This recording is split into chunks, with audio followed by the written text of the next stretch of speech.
Alors, hier soir, je suis allée à un planétarium de Moscou. Voilà. J'allais regarder le programme sur le système solaire, sur les planètes du système solaire. Voilà. Est-ce que vous savez que c'est des Russes qui ont envoyé donc des ondes sur toutes les planètes du système solaire, hein? Non, vous ne le savez pas. Non, ben c'est normal, parce que les Russes, ils sont tellement incapables, tellement nuls et tellement, enfin, je dis tellement rien du tout qu'on ne peut pas s'imaginer qu'ils peuvent planer, donc, qu'ils peuvent aller examiner donc, les planètes et partager les connaissances avec tout le monde.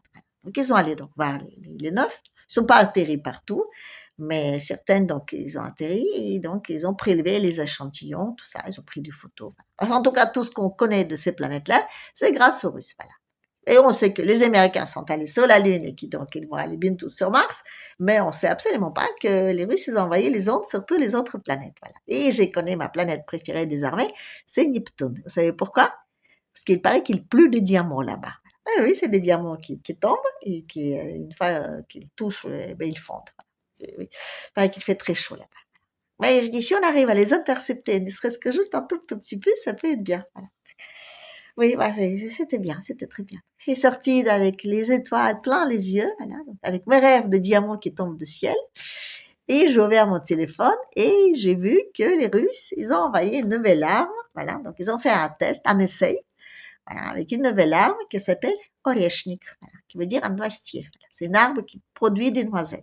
Moi, je l'aurais plutôt appelé casse-noisette, mais bon, chacun, je veux dire, chacun choisit le nom pour son arme lui-même, voilà, je dirais. Et c'est toi qui les fabrique, c'est toi qui choisis les noms. Donc, les autres, ils peuvent dire tout ce qu'ils veulent. Et je dis, c'est l'imprimante, donc, on va dire, de créateur.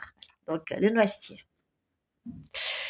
Voilà. Et donc, ben, aujourd'hui, j'ai écouté Elsie. Voilà, je dis. Et non, ben, ça m'arrive de temps en temps, donc, écouter Elsie pour juste voir un peu la réaction, on va dire, officielle, étant donné que, donc, personne, donc, parmi les dirigeants de l'Occident s'est prononcé là-dessus. Donc, j'allais voir un peu ce qu'ils disent les médias, donc, de mainstream.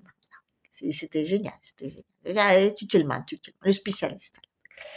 Bon, on peut dire qu'il est payé pour ça, donc c'est un peu normal qu'il dise des âneries, on va dire, mais quand même, je dis, parfois tu dis, les mecs, je dis, ça vous surprend pas qu'il y a des incohérences totales dans ce qu'il dit? Ah non, non, non, parce qu'on est tellement programmé, je dis, à force, depuis des années et des années d'attendre, méchant, dictateur, sanguinaire, dictateur, agresseur, agresseur, menace, menace, menace, que, je veux dire, on a comme un espèce je veux dire, je sais pas, comme si on ferme notre réflexion à clé et ça nous empêche même de se poser les questions pour dire, mais il n'y a pas un truc qui cloche. Par exemple, on dit que cette arme-là, donc on peut pas l'intercepter. Enfin, Tutelman a dit que si les Américains le peuvent, mais tout le monde sait que les Américains ils peuvent tout. Ah ben c'est les plus forts, c'est les plus puissants, c'est de l'armée la plus grande et la plus chère du monde. Voilà. Et ils ont augmenté leur armement, ils ont multiplié donc les prix de leurs armes. Là, je crois qu'ils sont multipliés par 800. Ah oui, c'est normal que ça coûte cher. Ah ben c'est des affaires, c'est des affaires, c'est des affaires. Les Russes, ça coûte pas cher parce que donc il n'y a pas d'intermédiaire, donc c'est une commande directe au gouvernement et c'est donc la nation qui produit. Donc c'est pour ça. Bref, c'est pas ce que je voulais dire. Ce que je voulais dire, c'est que voilà, donc l'arme inefficace, inefficace. Et donc, comment est-ce qu'il a dit l'autre? Attendez, je notais parce que je trouvais ça tellement étonnant. Hein.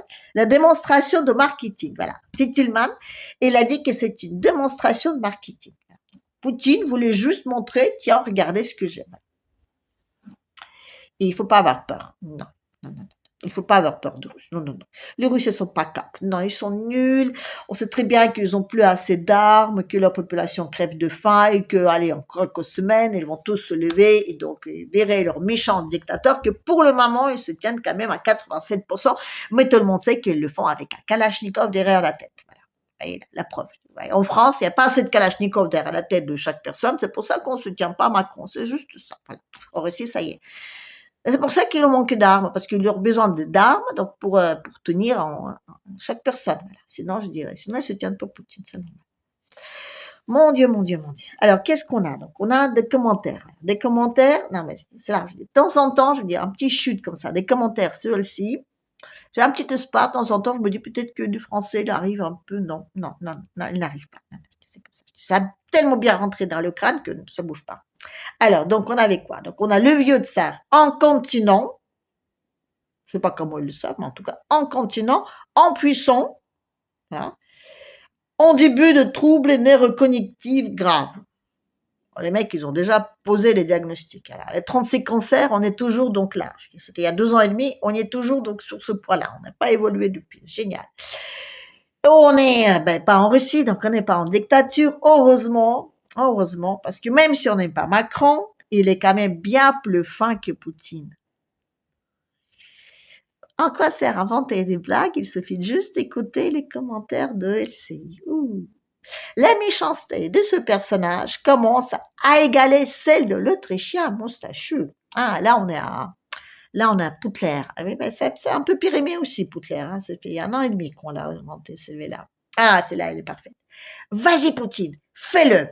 Bah non, tu feras rien. Tout juste capable de bombarder les supermarchés en se disant victime. Bon. Les Russes ne bombardent pas les supermarchés. Non, donc ils bombardent donc les systèmes énergétiques. Voilà. On va dire qu'ils éteignent la lumière, voilà, en Ukraine.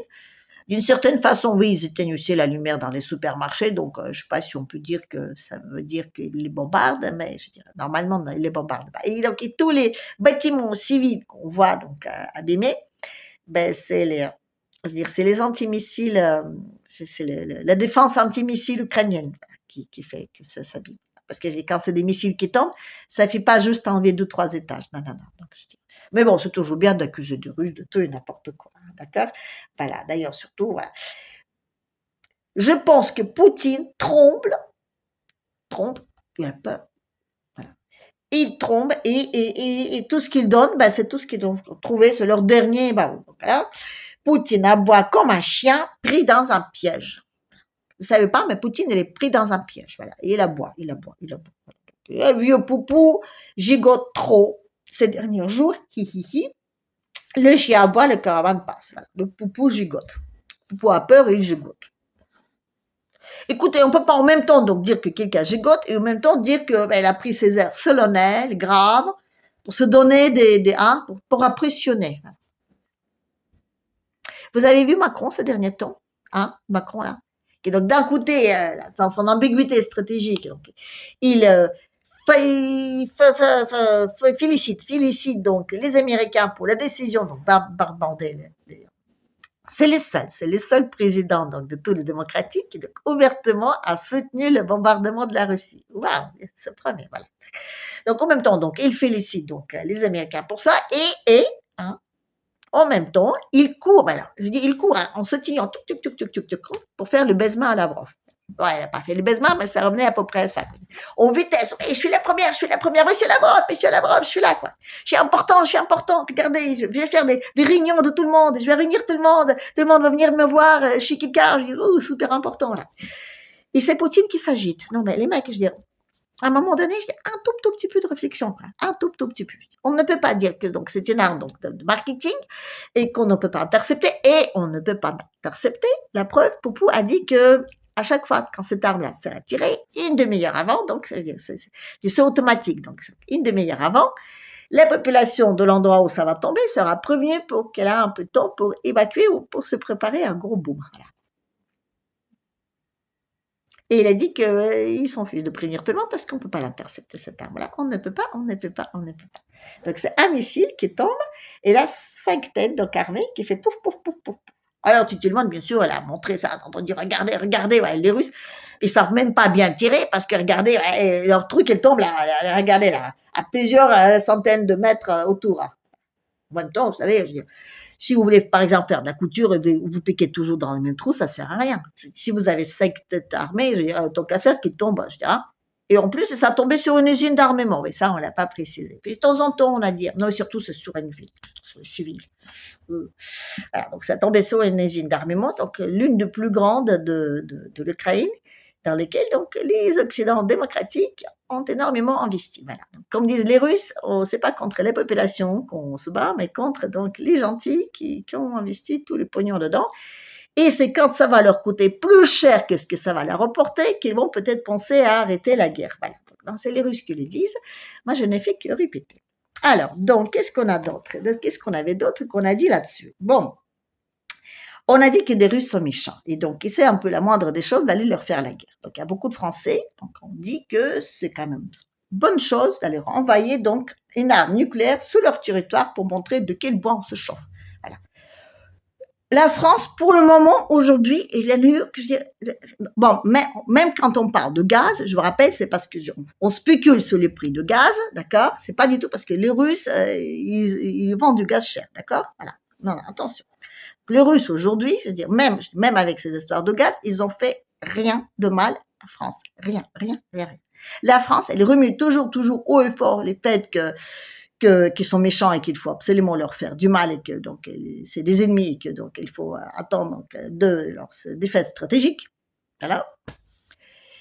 Et, euh, et on explique qu'ils sont des méchants. Ah, c'est normal, parce que je veux dire, on sait qu'ils sont méchants. D'ailleurs, même là, donc, ils ont bien mis un arrêt là-dessus, là, sur la tête de Popou. Voilà. 700 000 enfants déportés. 700 000. Ah oui, il a dit, Tutelman. Tutelman, elle a dit, sur LCI, comme ça, tout le monde, 700 000. Ah, ouais, c'est méchant, c'est méchant, c'est méchant. 700 000. Vous voyez ce que c'est, 700 000? Bon, à la base, c'était 200. Ça a devenu 2000, après ça a devenu 200 000, après c'est devenu 400 000, aujourd'hui c'est 700 000. 700 000 enfants déportés. 700 000, je crois que c'est même pas le nombre de soldats donc russes qui sont donc sur le front ukrainien.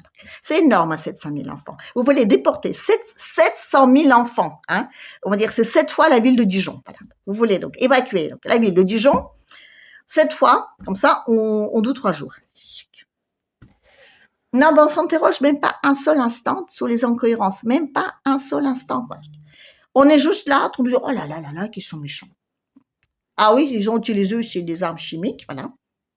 Ou, bah, en Syrie, voilà. On sait très bien que c'est des Américains, mais on accuse quand même des Russes. Les Russes, ils ont juste dit que, écoutez, on va calmer tout ça et on va dire qu'on va en discuter et qu'on va arrêter là-dessus, voilà. Mais on accuse de Russes, voilà. On accuse de Russes aussi, ben, des mines antipersonnelles. Donc, c'est les Américains qui envoient donc les mines antipersonnelles là-bas, mais on accuse des Russes. Et on accuse aussi des Russes donc, sur le fait qu'ils utilisent des bombes donc, incendiaires. Voilà. Et oui, ils utilisent des bombes antibariques, donc c'est le Obdan, donc c'est qui sautent et donc qui font autant de dégâts qu'une arme nucléaire, sauf la radiation. Voilà. Mais de cela, on ne parle pas parce que ça peut faire peur. Hein. Il faut que c'est les Russes qui ont peur. Voilà. Mais donc, on utilise donc des armes incendiaires. Voilà. On a vu pendant des mois donc, les gentils petits drones ukrainiens donc survolaient le territoire de Kursk avec donc le métal coulant de leur brûlant donc chaud donc de leurs drones et donc incendier tous les forêts en bas. Et on accuse des Russes. Aucune preuve, mais c'est pas grave parce qu'on sait que les Russes c'est des méchants, c'est une axiome dans tout ce qu'on dira d'eux, c'est voilà. Bientôt on va les accuser des 40 bébés égorgés à Israël. Ah bah oui, parce qu'il faut bien les accuser de quelque chose. Et c'est quand même assez étonnant. On sait que ces 40 bébés sont faux, mais on continue à les répéter.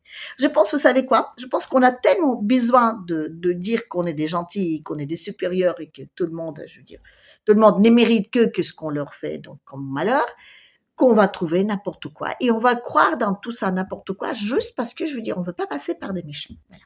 Bon. On est des méchants quand même. On est des méchants. Et c'est quand même un peu nous qui avons commencé. Mais comme on dit toujours, on a commencé depuis des mois et des mois et des mois, des années, depuis des années, on les bombarde, hein, ils ne font rien, hein. Puis là, d'un seul coup, ils nous sortent une arme marketing comme ça. Non, mais il faut pas rigoler avec ça. C'est une des armes sorties, voilà. Il paraît qu'il y en a d'autres qui vont essayer. J'ai fait une vidéo avec donc un petit donc j'ai expliqué un peu les arbres que je connaissais donc qui existent là-bas, voilà. Donc je vous les mettrai dans un lien quelque part, allez voir un peu donc ce qu'ils ont comme armes là-bas, les incapables et les impuissants russes, voilà. Et en même temps donc réfléchissez un peu si vraiment ça vaut le coup donc d'aller lui faire la guerre. Ah oui, oui, ça vaut le coup. J'ai oublié. Ah oui, j'ai oublié. J'ai oublié que donc, selon les Polonais, les Allemands et les républiques baltes, selon donc un dossier top secret que les 5 ont découvert, les 5 parce que les républiques baltes, même si on les met toujours au même lot, il y en a quand même 3. Mais comme on ne sait jamais les distinguer, donc on dit les républiques baltes, comme ça se passe. Et c'est quand même bien de les distinguer un jour parce que c'est quand même pour les sauver qu'on va mourir. Hein, d'accord? Bref, donc les 5 là, ils ont découvert en même temps un document top secret donc de Poutine dans lequel donc, il y a un plan d'invasion de l'Europe. Donc c'est pas compliqué. Donc ce sera d'abord les Polonais, après les Allemands, après la France. Voilà. On va pas aller plus loin. Et donc allez, on va aller leur faire la guerre pour nous protéger. Donc les Russes qui sont toujours pas capables Donc, de prendre toute l'Ukraine, parce que c'est ça le but, hein, même si les Russes ils disent que non, ils ne veulent pas toute l'Ukraine, parce qu'ils ne veulent surtout pas commencer à payer tous les dégâts, mais non, agresseurs, les menaces, tout ça. Et donc, après, donc, ils vont prendre toute l'Europe. Mais Poupou, il dit qu'il ne veut pas, mais personne ne l'écoute. Vous savez, depuis qu'il a commencé, donc il y avait donc les accords de Minsk, si la France et les Allemands, donc l'Allemagne, donc ils seront, tenus à ces accords-là, aujourd'hui l'Ukraine sera intacte. Il aura même son accès à la mer d'Azov. Voilà. On l'a pas écouté. Ah, on l'écoute pas. Non, non, non.